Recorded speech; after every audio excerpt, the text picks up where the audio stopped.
chocolate chip cookies.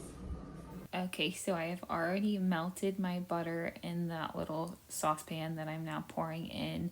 I like to heat it up on the stove and heat it by melting it that way instead of putting it in the microwave because of all the health risks and the nutrients it depletes by putting it in the microwave.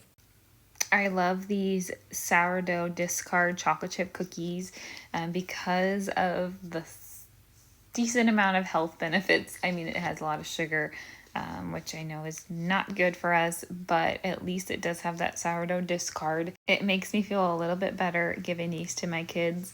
And especially because compared to cookies you would buy at the store, there's so fewer ingredients. And the sourdough discard, it contains all of the vitamins, minerals, enzymes, omega fatty acids, microbial cultures present just as the regular active starter does, and it does have all of those good probiotics as well, so I don't feel as guilty feeding my family these cookies. They are at least nutritious in some form. And I love to cut back on dishes as much as possible. So I use that little saucepan that I melted the butter in to separate the egg yolk from the egg whites.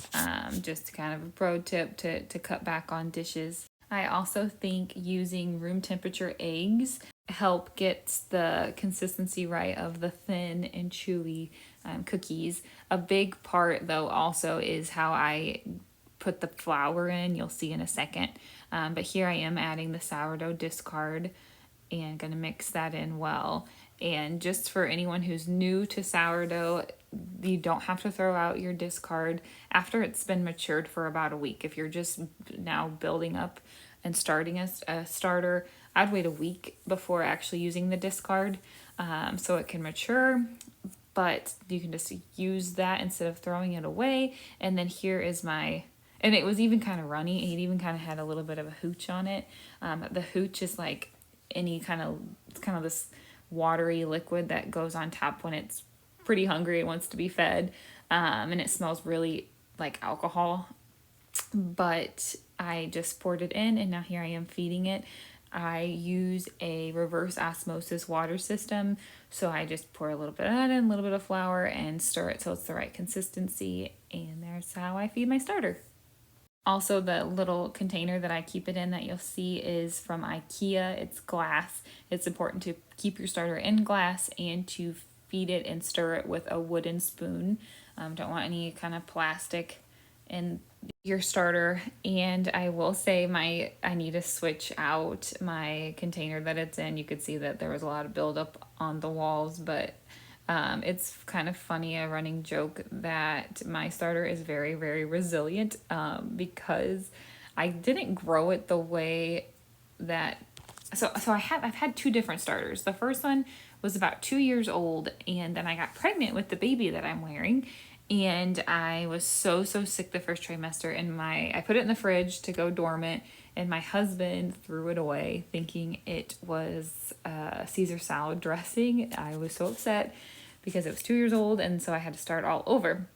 And when I started all over, I didn't quite build it the way that I did the first time. I didn't baby it at all, and so now we kind of say that it's very resilient. I don't know, but I know starters are happier when they are in a cleaner container, and I will switch it out soon. But I will say this starter, I do feel confident that it will rise and double and be good.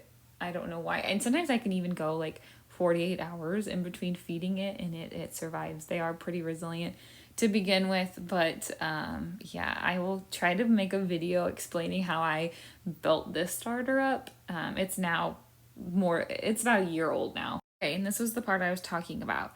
I think this is so important if you like thin, chewy cookies. Instead of scooping your whole one, like if it's saying it needs 1 cup, instead of scooping the whole cup into the flour container and making it perfectly 1 cup, using your spoon and spooning just spoonfuls of the flour into the cup until it's about correct. I think that makes you use less flour, puts more air in it, and makes the cookies thinner. Then this also helps separating the flour, putting it in individually instead of just dumping it all in at once. And then the final tip for making really thin, chewy cookies, I think you have to refrigerate it. And it also helps ferment with the sourdough discard if you don't bake it right away. This recipe does require at least putting it in the refrigerator for 1 hour. If you could do it for longer, the better, benefits to the sourdough and the fermentation process. But this is what it'll look like. And here I am putting it in the fridge. This is my favorite ice cream scooper that I use to scoop out the cold cookie dough. Especially when it's cold, it makes it so much easier to use. So I will try to link something down below. I actually got it as a wedding gift 7 years ago. But it's so perfect for cookies and even for making muffins.